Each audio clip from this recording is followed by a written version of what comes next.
You know I love me some smoke. So we're gonna do that first, as always. And we're gonna do that because I love it. My little girl loves it.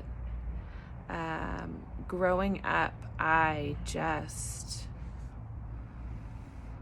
loved to play pretend and loved to like set scenes and loved to look at the frozen ice patches and see like the worlds inside the world, you know. I loved music. I loved fire. I loved smoke. I loved ceremony since always. And I didn't know that that's what it was called.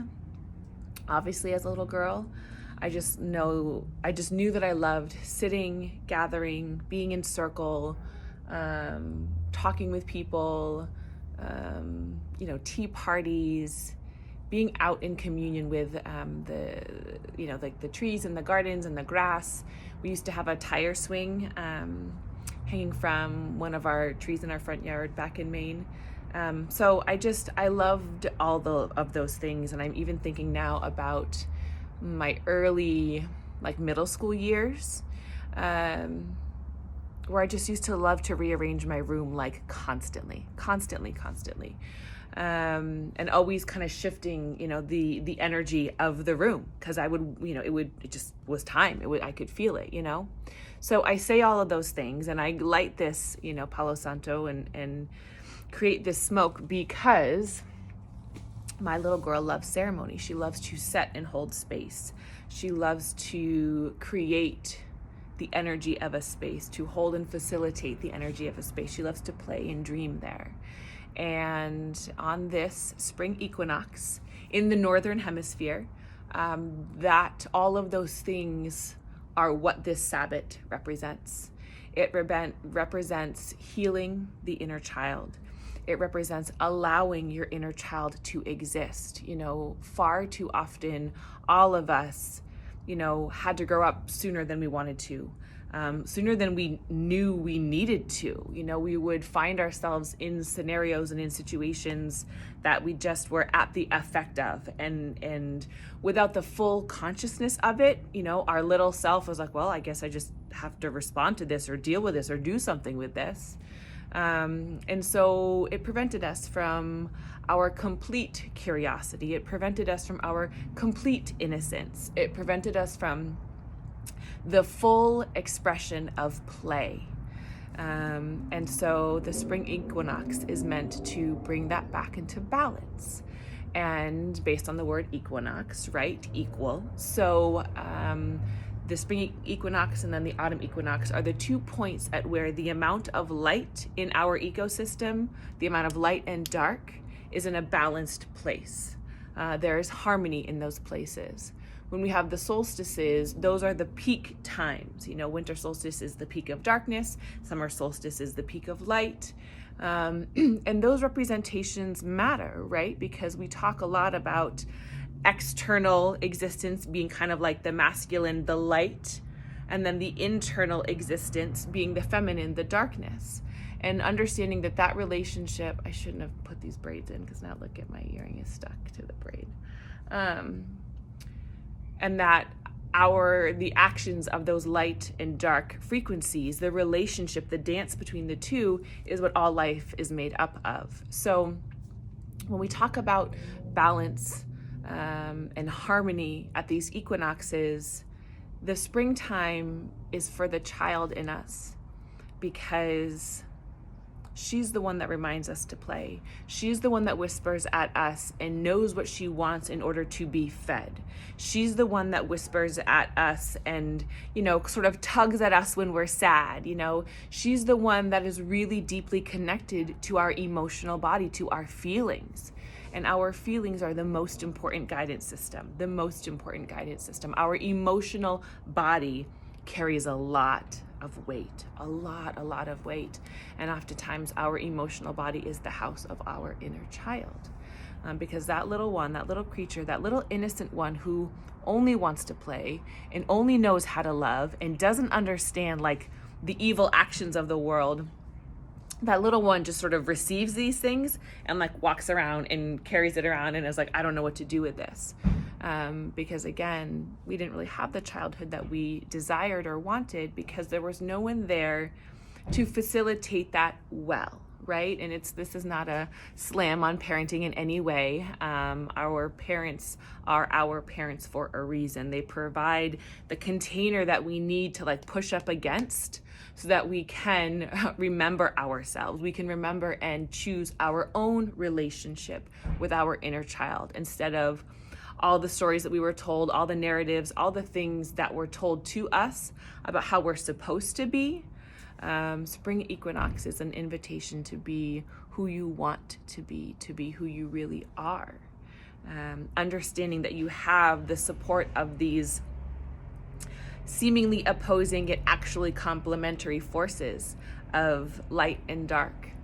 You have the energetics of balance, working on your behalf right now. You have the possibility of more fresh in your brain and in your spirit, in your consciousness.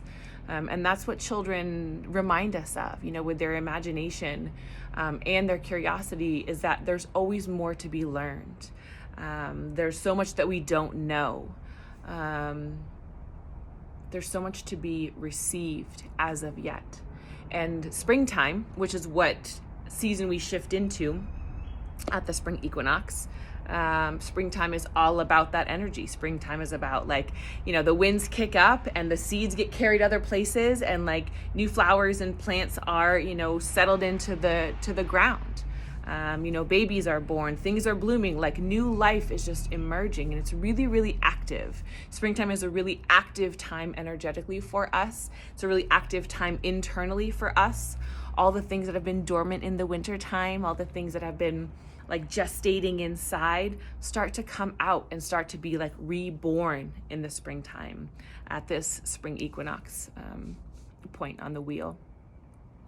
The element associated with the spring is air. And if you think about that, obviously, right? The winds are blowing around everywhere, pollen and seeds are being, spread across the land.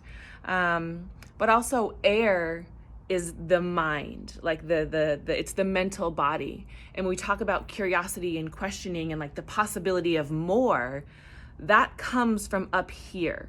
We have this inspiration, maybe it represents or shows up sometimes as hunger in our body. And then it gets brought up to our mind and we start asking ourselves these questions of well, what if? What if? I want more. I want something different. This doesn't feel good here. How can I do it different? How can I create a new experience up here? All creation is done in our mind, and it is inspired by the hunger or excitement or sensation of our body. Our emotions inspire our mind. Our feminine inspires our masculine, and then we create from there.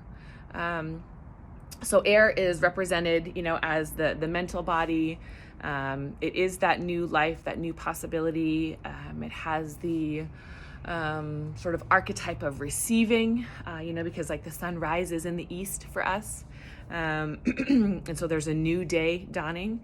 And in that way, do we hit on the particular direction of this season, which is the east direction. We are shifting from the north direction into the east direction at this Sabbath. This is where the wheel turns, and we're now in a new direction that brings in all these beautiful elemental, physical, metaphysical representations. And why does all of this matter? Well, I will remind you, just as much as I remind you every other time, we are of this earth. We are of this planet. We may have come from other places as well, but we are born here on this planet.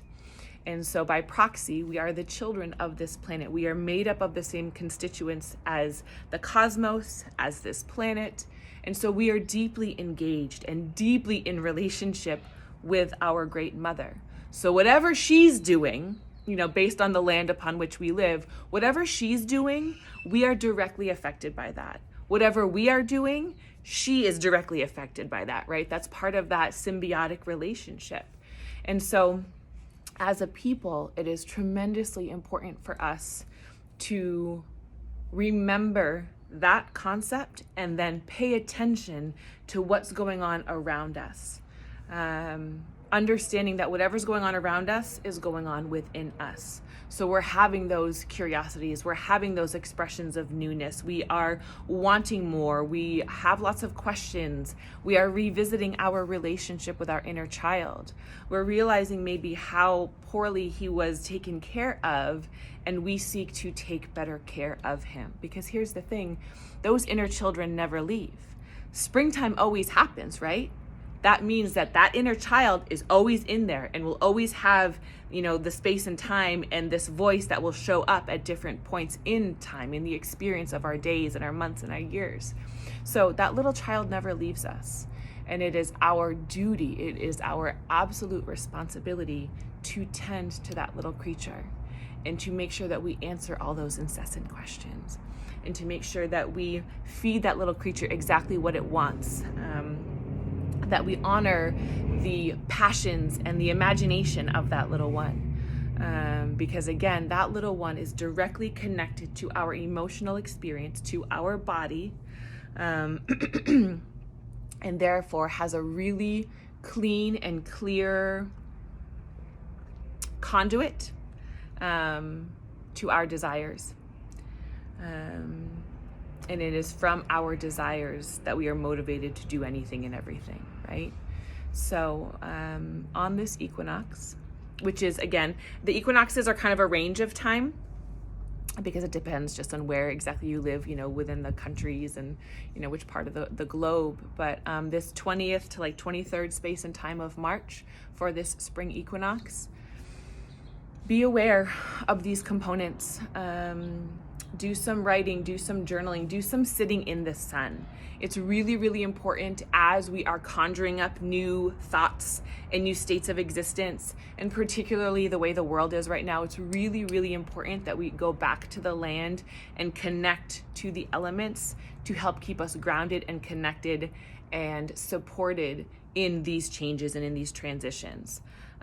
Because while newness is exciting, sometimes it can be scary, and that's the other thing, right? Like, little ones get scared. They get scared because they have never experienced something before. So they look to us as the adult, meaning your own little one in here will look to you as the adult that you are to be like, am I gonna be okay? Are we gonna be okay? And we say, yes, baby, you will be okay. Let's go outside, let's get some sun, let's get some earth, drink some water. Like, those are the basics, the elemental basics that help us care for ourselves during this type of process. So do some journaling, do some writing, do some coloring, lay on your belly outside with your legs kicked up in the air and do some coloring in an actual coloring book, and not like a bougie adult coloring book. Go get a little kid coloring book and color and see what happens, see how that feels. If you want to go to a playground and swing. If you want to get some water guns and squirt, somebody, do that stuff. Remember how to play. Remember how good it feels to play. And let your great mother, this beautiful planet, and all the things that she has created for us, let her take care of you. Let her honor you. Let her support you. The earth is the feminine, the ground is our foundation. That's our mama. And then the sun represents that masculine component. That's that heavenly father experience. So let these two, these divine parents of ours, let them love on you. Let them take care of you. Let them support you in your mission, in your journey as you're moving along. So happy equinox. Enjoy the balance and the harmony of the light and the dark, the masculine and the feminine. Keep asking questions, keep being curious, keep being willing to not settle. Because only when we don't settle do we afford ourselves the courage to experience the life of our dreams. So, I love you with my whole heart. Let me know if you need anything else.